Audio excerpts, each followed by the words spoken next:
Hi everyone, once again welcome back to my channel. My name is Shashi Kumar. कर लिया परसों में फाइनल ईयर ऑफ एमबीबीएस। यार आज का तो वीडियो बहुत ही ज्यादा इंपॉर्टेंट है, बहुत ही ज्यादा इंफॉर्मेटिव है और इस वीडियो में तुम्हें बहुत कुछ सिखाऊंगा तुम्हारे नीट 2024 के प्रिपरेशन के रिगार्डिंग। आई नो कि बहुत सारे बच्चे ये सोच रहे हैं कि भैया ये 7 मंथ बचा हुआ है, इस 7 मंथ में मेरा सिलेक्शन हो पाएगा कि नहीं। यार उन सारे बच्चों को कॉन्फिडेंस दिलाने के लिए मैं एक चीज बता रहा हूं। यार जब नीट 2019 का ना डेट आया था ना, 2019 का, मैं तुम्हें बता रहा हूं, मैं बहुत ही ज्यादा नर्वस फील कर रहा था कि यार क्या होगा, कैसे होगा। बहुत सारा सिलेबस बचा हुआ है, मार्क्स 200 300 आ रहे थे, सही बता रहा हूं, 200 300। और इससे मैंने इंप्रूव करके अपना सिलेक्शन लिया था, वो भी पहली बार में। और मैं तुम्हें बता रहा हूं, लास्ट का जो 4 मंथ था ना, वो 4 मंथ मेरे लिए सबसे ज्यादा क्रूशियल था, क्योंकि वही 4 मंथ में मैंने बहुत मेहनत करा था, सच बता रहा हूं। और ये 4 मंथ में मैंने सिलेक्शन लिया था और स्टिल आपके पास 7 मंथ है। 7 मंथ में आराम से आप 200 से 300 से 400 से 600 प्लस स्कोर कर सकते हो। और हाँ, मैं एक चीज यहां पे ये बोलूंगा कि 700 इम्पॉसिबल चीज है। एम्स जाना इम्पॉसिबल है। वैसे भी एम्स में बहुत बड़े टॉपर लोग जाते हैं जो क्लास 10th वगैरह में बहुत फोर रखे होते हैं। बट यार आई नो कि आप और हम जैसे लोग एवरेज होते हैं, मिडिल क्लास फैमिली से बिलोंग करते हैं, एजुकेशन की उतनी फैसिलिटी नहीं होती, बट स्टिल हम लोग ये ड्रीम करते हैं कि हमें गवर्नमेंट मेडिकल कॉलेज कैसे भी जाना है, तो वो कैसे आप जा सकते हो। एकदम पूरा रोड मैप, एकदम कंप्लीट क्लियर वे में मैं आपको दे रहा हूं। इस वीडियो को शुरू करने से पहले एक चीज बता रहा हूं कि मैंने अपने टेलीग्राम पे ये फॉर्मूला शीट आपको प्रोवाइड करा है, जो कि बहुत ही ज्यादा इंपॉर्टेंट है। इस फॉर्मूला शीट को आप हर टेस्ट से पहले रिवाइज करके जाओगे तो आपका मैक्सिमम चैप्टर रिवाइज हो जाएगा। इसमें सारे के सारे फिजिक्स के वो फॉर्मूला है क्लास 11th और क्लास 12th के, जो आपके हर रोज के क्वेश्चन, डेली लाइफ के क्वेश्चंस में आपको यूज आएगा। तो इसको अगर आपको डाउनलोड करना है तो आप ये वाला टेलीग्राम पे जाओ, द एप्रन बॉय, मेरा अपना टेलीग्राम चैनल है, उस पे जाके डाउनलोड कर सकते हो। और साथ ही में ऑर्गेनिक का ये माइंड मैप भी दे रखा है। और ये चीज मैं इसलिए बता रहा हूं ना, क्योंकि बहुत सारे बच्चों को पता नहीं है कि ये चीज भी भैया ने दे रखा है, इसलिए मैं अपने वीडियो में बता देता हूं। जैसे यार प्रिपरेशन है ना, प्रिपरेशन आप कैसे एक कंपाउंड से कैसे अलग अलग कंपाउंड बनता है, ये माइंड मैप हो गया। केमिकल प्रॉपर्टीज, एक कंपाउंड में केमिकल प्रॉपर्टीज है, वो चीज यहाँ पे जब आपका ऑर्गेनिक केमिस्ट्री क्लास में अच्छे तरीके से पढ़ा दिया जाएगा, उसके बाद ये चीज आप आराम से यूज कर सकते हो। और सबसे बड़ी चीज यार, ये जो फिजिक्स की एनसीईआरटी होता है ना, हर टॉपर बोलते हैं कि ये पढ़ना है, ये पढ़ना है, ये पढ़ना है। लेकिन यार मैं क्या बोलता हूं कि ये एनसीईआरटी में सिर्फ ये पढ़ना है, सिर्फ ये पढ़ना है जो मैंने मार्क कर रखा है। तो यार ये फिजिक्स की मार्क की हुई एनसीईआरटी भी मैंने कुछ दिन पहले अपलोड करा था, ये भी आप मेरे टेलीग्राम से डाउनलोड कर सकते हो। ये मैंने क्लास 11th और क्लास 12th दोनों का कर रखा है। ये ही फिजिक्स एनसीईआरटी है, इसी को पढ़ना है। लेकिन क्या पढ़ना है, कम समय में क्या क्या पढ़ रहे हैं, वो सारी चीजें पॉइंट आउट है। तो आप जाओ टेलीग्राम पे डाउनलोड करना, जितने भी नेम रिएक्शन है वो सारे कंप्लीट नेम रिएक्शन आपको मिल जाएगा। और एक और बहुत इंपॉर्टेंट चीज, बायोलॉजी में मैंने हेल्प करा है कि यार जितने भी साइंटिस्ट के नेम हो गए, फॉर्मूला हो गए, डेट हो गए, वो सारी चीजें भी मैंने प्रिपेयर करके अपने टेलीग्राम पे डाल रखा है। तो यार बैकएंड में हम लोग इतने मेहनत करते हैं आपके लिए, बस आपसे रिक्वेस्ट है कि जो भी कंटेंट को हम प्रोवाइड करते हैं ना, वो बहुत अच्छे तरीके से मैनेज वे में होता है। और यार उसको आप अगर यूज करोगे तो आपका इंप्रूवमेंट बहुत होगा। बाकी यार हम लोगों को पता है, सबको पता है कि ये जो एनसीईआरटी होती है, यही एनसीईआरटी सबसे मोस्ट इंपॉर्टेंट स्टडी मटेरियल है हमारे पास। ये जितने एनसीईआरटी है ना, ये जितने एनसीईआरटी है, यही हमारे लिए सबसे मोस्ट इंपॉर्टेंट स्टडी मटेरियल्स होना चाहिए। और मैं आपको यही बोलना चाहूंगा कि ये जो आपका लास्ट का 7 मंथ बचा हुआ है, इसमें इस एनसीईआरटी को जितना बार आप पढ़ सको उतना बार पढ़ना। और साथ में एनसीईआरटी को समझने के लिए, याद रखने के लिए, छोटा मोटा नोट्स के लिए हम लोग हेल्प आपको कर रहे हैं, ठीक है। बस आप ड्रीम को जो है ना, आपका ड्रीम, उसको छोटा मत होने देना। अगर आपको सच में गवर्नमेंट मेडिकल कॉलेज में जाना है तो 640 650 प्लस का टारगेट रखो, और ये आप आसानी से 7 मंथ में अचीव कर सकते हो। आज 5 अक्टूबर है और आज से आपके पास 7 मंथ कंप्लीटली है। आपका 5 मई को एग्जाम होने वाला है, ठीक है। स्टार्ट करते इस वीडियो को। यार मैं आपको आपसे ये पूछना चाहता हूं कि आप जो YouTube पे ये चीज सर्च करते हो, पूछते हो कि can I crack NEET if I start now, can I crack NEET in 6 month, 7 month, 5 month, 4 month, 1 day, 2 day, ये सब चीजों आप सर्च करते हो, आपको मेरे से वैलिडेशन क्यों चाहिए? आपको किसी और क्रिएटर से वैलिडेशन क्यों चाहिए? आप खुद में कॉन्फिडेंट क्यों नहीं हो आप अपने प्रिपरेशन पे? तो सबसे पहली चीज जो मैं आपको सिखाना चाहता हूं, मैं आपको सिखाना चाहता हूं कि आप खुद में कॉन्फिडेंट रहो कि आप मेहनत कर रहे हो, आप अगले 7 महीने में मेहनत करोगे और आप सेलेक्ट होगे। इसमें आपको किसी और की वैलिडेशन की जरूरत नहीं है। ठीक है, और इसी से आपको कॉन्फिडेंट भी आएगा, नहीं तो आप हमेशा अंडर कॉन्फिडेंट फील करोगे। ठीक है, इस वीडियो में मैं क्या क्या डिस्कशन करूंगा वो एक ओवरव्यू मैं आपको दे रहा हूं, ताकि यार इस वीडियो को आप अच्छे से देखना। हो सकता है कि यार आई नो कि ये वीडियो बहुत लंबा हो सकता है, आप इस वीडियो के स्पीड को इंक्रीज करके देख सकते हो। No doubt you can watch this video to like 2x पे व 1.5x पे। ठीक है, टाइम टेबल बताऊंगा, प्रॉपर टाइम टेबल बताऊंगा, जिसको यूज करके मैंने फर्स्ट अटेम्प्ट में सिलेक्ट लिया और बहुत सारे बच्चे लेते हैं। लेकिन मैं अपने आप से हमेशा कंपेयर इसलिए करता हूं ना कि यार मैं आपके तरह ही एक एवरेज बच्चा था। ठीक है, टाइम टेबल बताऊंगा, how to set your daily target, daily target आप कैसे सेट करोगे, रिसोर्सेस आपको क्या यूज करना है, बहुत सिलेबस बचा हुआ है उसको कैसे कंप्लीट करना है, रिवीजन कैसे करना है, मॉक टेस्ट देना कैसे है, और मार्क्स कैसे इंप्रूव करना है। ये सारी चीजें आज के इस वीडियो में हम डिस्कशन करेंगे। सबसे पहले हम ये बात करते हैं कि टाइम टेबल कैसे बनाना है। मैं तुम्हें एक बहुत इंपॉर्टेंट चीज बता दे रहा हूं कि यार अगर आप अभी से चाहते हो सेलेक्ट होना, मतलब ये 7 मंथ में आप चाहते हो सेलेक्ट होना, तो आप अपने दिमाग में ये चीज बैठा लो कि 15 घंटा मुझे एटलीस्ट पढ़ाई करना पड़ेगा हर रोज का, 15 घंटा। ठीक है, एक चीज मैं तुम्हें सबसे इंपॉर्टेंट बता दे रहा हूं कि बहुत सारे बच्चे होंगे जो यहां से छोड़ के चले जाएंगे ये सोच के कि यार 15 घंटा मेरे से पढ़ाई नहीं होगा, मैं नहीं कर पाऊंगा, छोड़ो मैं जाता हूं। चले जाओ, कोई बात नहीं यार, कोई बात नहीं, सबका सिलेक्शन नहीं होता, 1% बच्चे मात्र सेलेक्ट होते हैं, और वो 1% बच्चे तो ना किसी एक मेंटर पे ट्रस्ट करते हैं। और मैं जो बता रहा हूं यार, हम लोग टॉपर नहीं है, टॉपर लोग होते हैं जो 2 घंटा 3 घंटा पढ़ के हो जाते हैं, क्योंकि वो बैकएंड में बहुत मेहनत कर रखे होते हैं, तो वो लोग 2 घंटा 3। लेकिन यार हम लोग एवरेज बच्चे हैं भाई, हम लोग को रगड़ के मेहनत करना पड़ेगा। एक मिडिल क्लास बच्चे के लिए, एक एवरेज बच्चे के लिए और कोई ऑप्शन नहीं होता है सिवाय मेहनत। हमारे पास बहुत पैसा नहीं है कि हम प्राइवेट मेडिकल कॉलेज में जाकर पढ़ लेंगे भाई, हमारे पास एक ही ऑप्शन है, मेहनत, और मेहनत करके हमें एक गवर्नमेंट मेडिकल कॉलेज चाहिए, मतलब एक गवर्नमेंट मेडिकल कॉलेज सीट चाहिए, मात्र एक। ठीक है, तो हमें बस उसके लिए मेहनत करना है। ठीक है, और मैं इसको थोड़ा सा डिवाइड कर दे रहा हूं, 6 घंटा तुम्हारा क्लास लेक्चर, 6 घंटा क्वेश्चन प्रैक्टिस, और 3 घंटा तुम्हें एनसीईआरटी रीडिंग में लगाना है। एनी हाउ, मैं एक बहुत इंपॉर्टेंट चीज बता रहा हूं कि मुझे बहुत सारे बच्चे बोल रहे थे कि भैया मेरे पास अगर कोई पर्सनल मेंटोर होता जो हमें बताता कि इस प्रकार से ये करो, तुम्हारा मार्क्स कम आ रहा है, यहां पे कम आ रहा है, ये मिस्टेक तुम कर रहे हो, तुम्हारा टाइम टेबल ऐसा होना चाहिए, इस टाइम टेबल को यूज करके तुम अपने स्टडी को इंप्रूव कर सकते हो। मतलब बहुत सारे बच्चे ऐसे होते हैं ना जिनको पता नहीं होता है कि प्रॉपर रास्ता क्या है प्रिपरेशन का, और उन्हें पर्सनल मेंटोरशिप की जरूरत होती है। तो शायद तुम्हें पता होगा कि मैंने कुछ महीने पहले अपना एक मेंटोरशिप लॉन्च करा था, जहां पे बहुत सारे बच्चे आज भी इंप्रूवमेंट कर रहे हैं, और पिछले साल भी बहुत सारे बच्चों ने इंप्रूवमेंट करा था। तो यार मैं तुम्हें बता रहा हूं कि अगर तुम्हें ये पर्सनल मेंटोरशिप चाहिए, मतलब पर्सनली तुम्हें कोई एम्स के स्टूडेंट होंगे, मतलब बड़े बड़े एम्स के, वो आपको गाइड करेंगे, वो आपको बताएंगे कि मेरे दोस्त तुम ये टारगेट सेट करो आज का, तुम ये टारगेट को फॉलो करो, अगर तुम्हारा बैकलॉग लगा हुआ है तुम इस प्रकार से कंप्लीट कर सकते हो, अगर तुम्हारा फिजिक्स में समझ में नहीं आ रहा, अगर तुम्हें फिजिक्स समझ में नहीं आ रहा तो तुम इस प्रकार से फिजिक्स के क्वेश्चंस को अप्रोच लगा सकते हो। मतलब वो तुम्हें पर्सनल लेवल पे, लाइक तुम्हें कभी जज नहीं करेंगे यार कि तुम्हारा मार्क्स कम आ रहा है, तो तुम्हें वो गाइड करेंगे यार ये चीज वर्थ इट होगा तुम्हारे लिए, क्योंकि समय बहुत इंपॉर्टेंट होता है। हो सकता है तुम नेक्स्ट बार भी विदाउट गाइडेंस अगर प्रिपरेशन कर रहे हो तो तुम्हें ड्रॉप लेना पड़ जाएगा, लेकिन अगर तुम्हारे पास गाइडेंस होगा, मतलब यार मेहनत करना जरूरी होता है, लेकिन एक सही डायरेक्शन में मेहनत करना होता है, वो चीज हम लोग मेंटोर मी पे प्रोवाइड कर रहे हैं। तो अगर आपको पर्सनली एम्स के स्टूडेंट से कनेक्ट होना है अपने नीट 2024 के जर्नी के लिए, जो अभी 7 मंथ बचा हुआ है, इस 7 मंथ के लिए एटलीस्ट, तो आप कनेक्ट हो सकते हो। इस वीडियो के डिस्क्रिप्शन में मैं लिंक दे दूंगा, वहां से आप ज्वाइन कर लेना।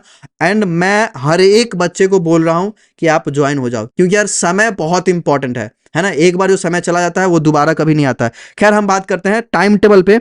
यार मैंने एक चीज यहां पे लिख रखा है ना कि आप खुद को एक 1 डे का चैलेंज दो। आप लोग बोलते हो ना भैया पढ़ने में मन नहीं लगता, आप एक दिन पढ़ के देखो, आप एक दिन ना 15 घंटा पढ़ के देखो, और आप ना शाम होते होते ये फील करोगे कि यार आज मैंने बहुत पढ़ लिया, आज तो मजा आ गया। मतलब यार पढ़ाई के बाद भी डोपामिन आती है, आपने कभी कभी फील करा होगा कि जिस दिन आप बहुत मेहनत करते हो, ठीक है, जो टारगेट आपने डिसाइड किया और वो टारगेट आप कंप्लीट कर लेते हो, तो आपके अंदर से एक डोपामिन रिलीज होती है कि यार आज मैंने सब कुछ कर लिया और आज मजा आ गया। अब ऐसा चीज आप हर रोज करोगे, क्योंकि डोपामिन आप हर रोज चाहोगे। डोपामिन से क्या होता है, खुशी मिलती है।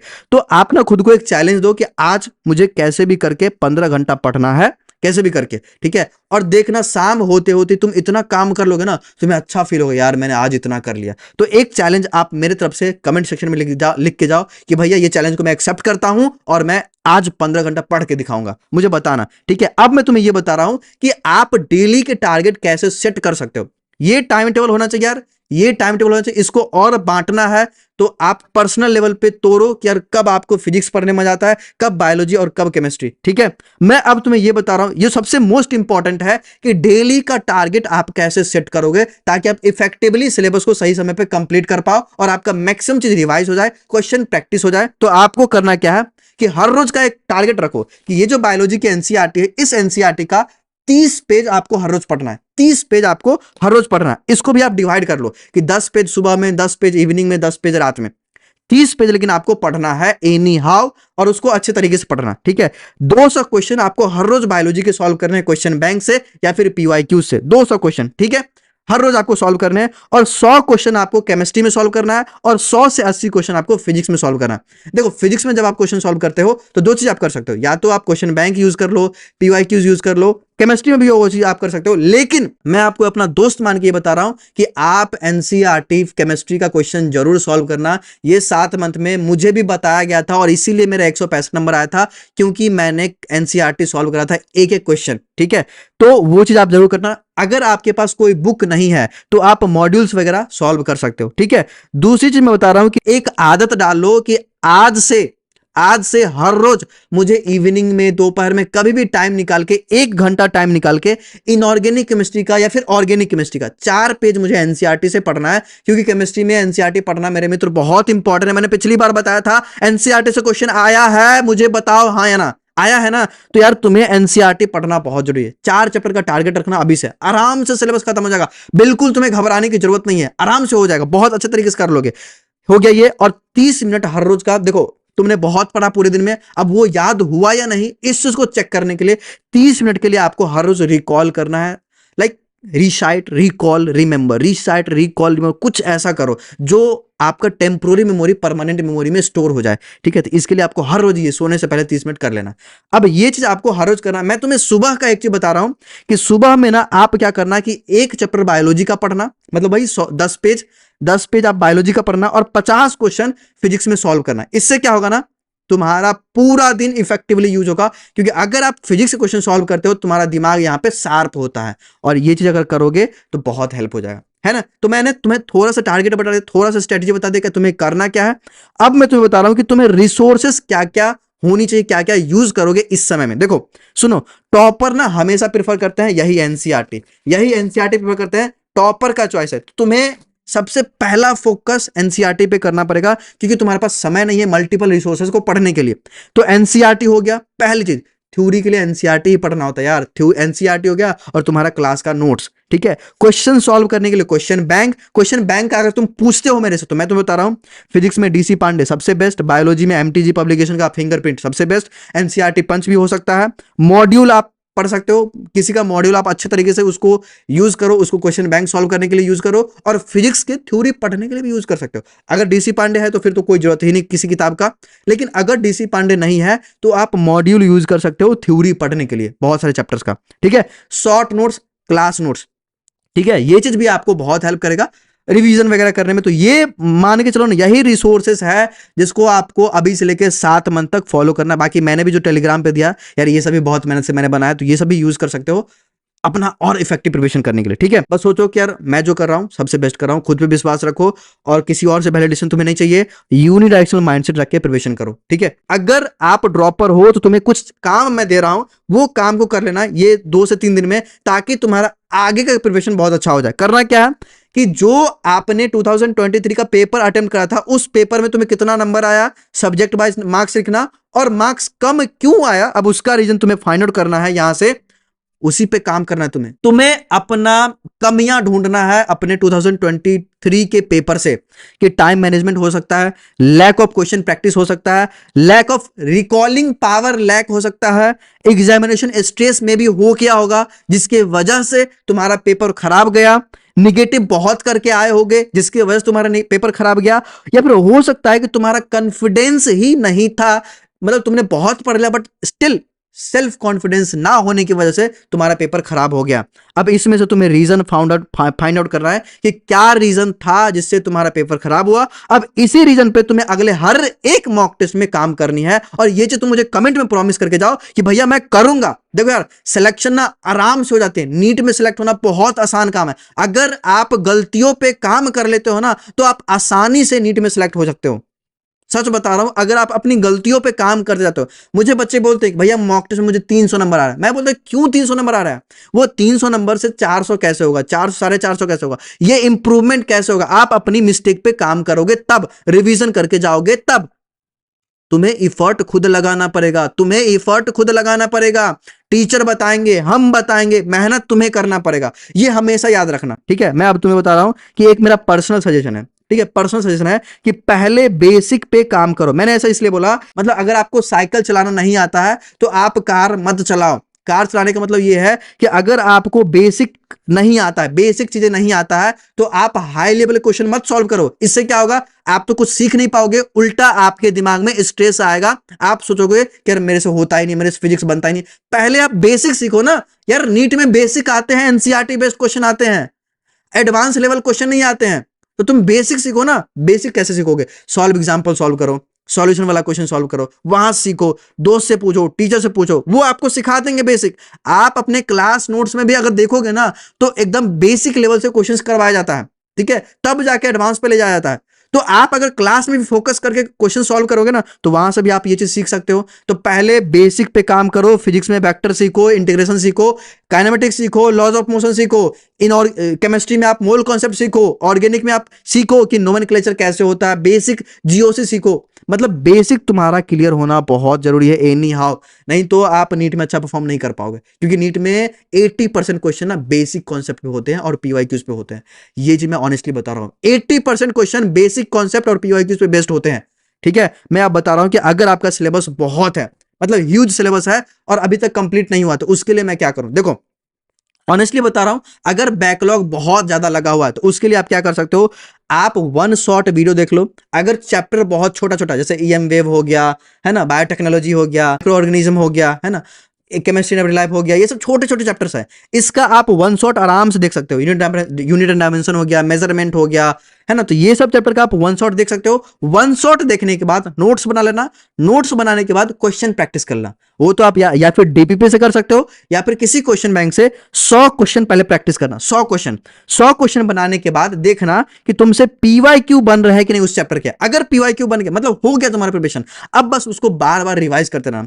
अगर आपको बैकलॉग क्लियर करना है तो अभी से आपके पास 2 मंथ बहुत बड़ा है, अक्टूबर और नवंबर। अगर आप अक्टूबर और नवंबर में मेहनत कर लेते हो तो आप लाखों बच्चों से आगे आ सकते हो। क्योंकि ये मंथ में बहुत सारे बच्चे होंगे जो एंजॉय करने में टाइम वेस्ट करेंगे, लेकिन अगर आप प्रिपरेशन में टाइम वेस्ट लगाते हो तो आप बहुत सारे बच्चे से आगे निकल सकते हो। ये मैं तुम्हें बता रहा हूं, ठीक है? तो तुम्हारे पास ये 2 मंथ बहुत इंपॉर्टेंट है, जिसमें तुम अपना पूरा का पूरा बैकलॉग कंप्लीट कर सकते हो, रिवीजन कर सकते हो, क्वेश्चन प्रैक्टिस कर सकते हो, सब कुछ कर सकते हो, ठीक है? तो ये 2 मंथ को अच्छे से यूज करना, है ना। ऑलवेज रिवाइज, एक बहुत इंपॉर्टेंट चीज मैं यहां पे लिखा हूं, जितने भी तुम्हारे क्लास होते हैं, अभी से जो भी क्लास होंगे ना, क्लास के एक मतलब जिस दिन क्लास हुआ ना, उसी दिन तुम उस क्लास का रिवीजन कर लेना। क्योंकि यार तुम्हारे पास वो रिवीजन का ज्यादा टाइम नहीं मिलेगा। तो जो चीज आज तुम्हें पढ़ाया गया वो चीज तुम आज ही रिवाइज कर लेना, ठीक है? अब मैं तुम्हें बता रहा हूं क्वेश्चन प्रैक्टिस के रिगार्डिंग कि भैया क्वेश्चन प्रैक्टिस कैसे करेंगे। देखो क्वेश्चन बनाने के लिए ना हमारे पास क्या क्या रिसोर्सेज है। पहले रिसोर्स को फिक्स करो, class question, DPP, module, NCERT question, question bank और पीवाईक्यू। जब तुम्हारा ये चारों चीज ना, ये पांचों चीज जब हो जाएगा, तब पीवाईक्यू पे आना और इसको सॉल्व करना यार, सॉल्व करना। क्योंकि यहां पे अगर आप सॉल्व करते हो ना, तो आप एटलीस्ट एक चैप्टर से 400 क्वेश्चन बना सकते हो, ठीक है? और एक चैप्टर से 400 क्वेश्चन बनाने के बाद ना, आई थिंक उस चैप्टर के सारे डिफरेंट टाइप के क्वेश्चन आप बना लोगे। और क्वेश्चन बनाना एवे ही नहीं, मतलब आपको ये करना है कि हर एक क्वेश्चन पे एनालिसिस करना है कि यार ऐसा क्वेश्चन एग्जामिनेशन में आएगा तो हम कैसे बनाएंगे, ऐसा क्वेश्चन टेस्ट में आएगा तो हम कैसे बनाएंगे, ऐसा क्वेश्चन अभी हमसे बन गया लेकिन एग्जामिनेशन में आएगा तो क्या हम अप्रोच लगाएंगे। हो सकता है कि मतलब बेसिक पहले सीखो, ठीक है? बेसिक सीख लिए, और हो सकता है कि यार ऐसे क्वेश्चन तुमसे बनने लगे, है ना, बनने लगे, तो आपको क्या करना है, कुछ नोट्स बना लो, कुछ इंपॉर्टेंट नोट्स बना लो उस क्वेश्चन का, कुछ मार्कआउट कर लो कि यार ये अभी बन रहा है, अभी बन रहा है, मतलब हो सकता है बाद में मुझे रिवीजन की जरूरत पड़ेगी। जब क्वेश्चन तुमसे बनने लगे तब तुम्हें प्रिपेयर करना है एग्जाम पॉइंट ऑफ व्यू से, एग्जाम पॉइंट ऑफ व्यू से प्रिपरेशन करना। वो कैसे होगा, तो उस क्वेश्चन को मार्क करते जाओ, कुछ इंपॉर्टेंट नोट्स निकालते जाओ, फॉर्मूला लिखते जाओ अपने नोट्स में, और उसको लास्ट के समय के लिए रखो।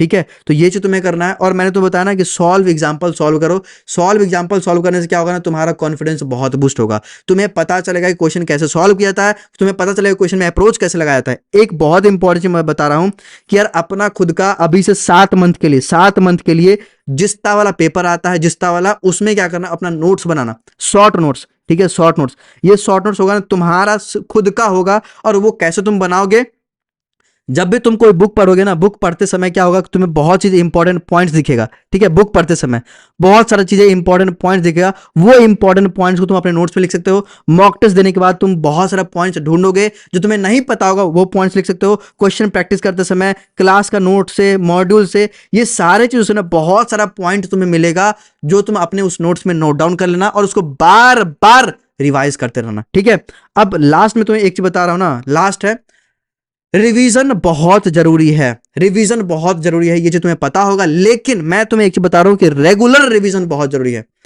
अभी 7 मंथ जो बचा हो ना नीट में, अगर तुम कोई चैप्टर को आज पढ़ते हो और उसको 1 महीना के बाद पढ़ोगे, तो वो चैप्टर में तुम उतना ही टाइम तुम लगा रहे हो जितना टाइम तुम पहली बार पढ़ने में लगा है।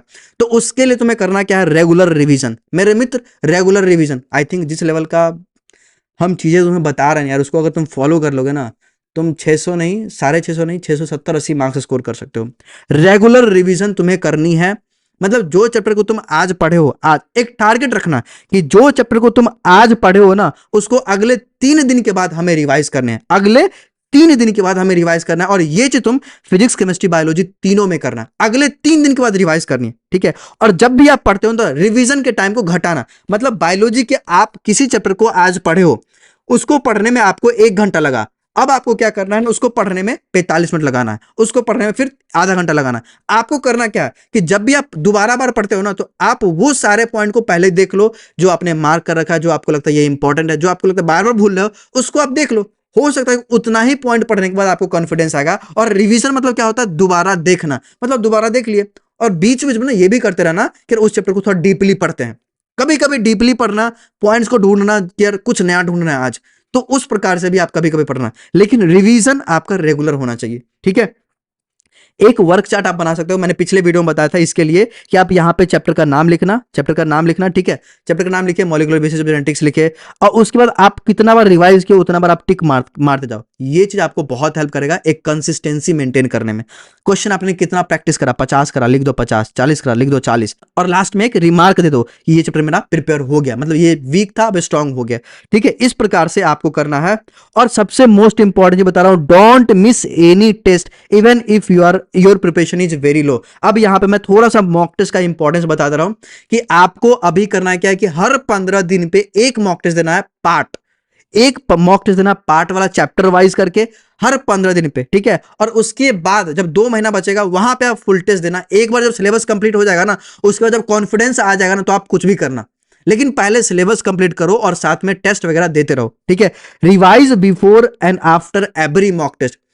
कोई मॉक टेस्ट आप आज आपका है, उससे पहले उस मॉक टेस्ट का जो भी क्लास नोट्स होगा, जो भी मॉड्यूल होगा, और कुछ क्वेश्चन प्रैक्टिस, ये चीज आप करके जाओगे, रिवाइज करके जाओगे और क्वेश्चन प्रैक्टिस करके जाओगे।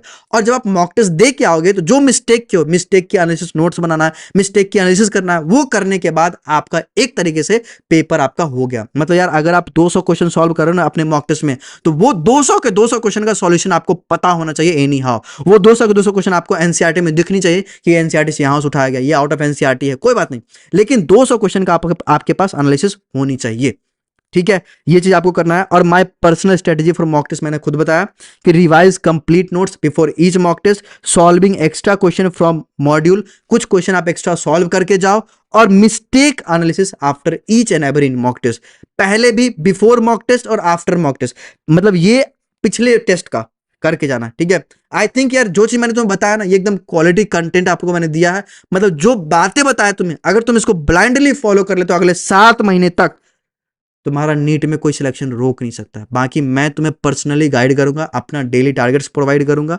मेरा टेलीग्राम चैनल है ये वाला, द एप्रन बॉय, बहुत अच्छा मेंबर यहाँ पे आ चुका है, आप लोग भी आओ ज्वाइन करो। ये फिजिक्स का मैंने दे रखा है, ठीक है, तो ये आप ज्वाइन कर लो। हाँ, ये बच्चे थे जो 202 नंबर से 604 नंबर लाए थे लास्ट के 3-4 महीने में मेहनत करके, ठीक है। तो आपसे रिक्वेस्ट है, समय बहुत कम है, मेहनत करना शुरू कर दो।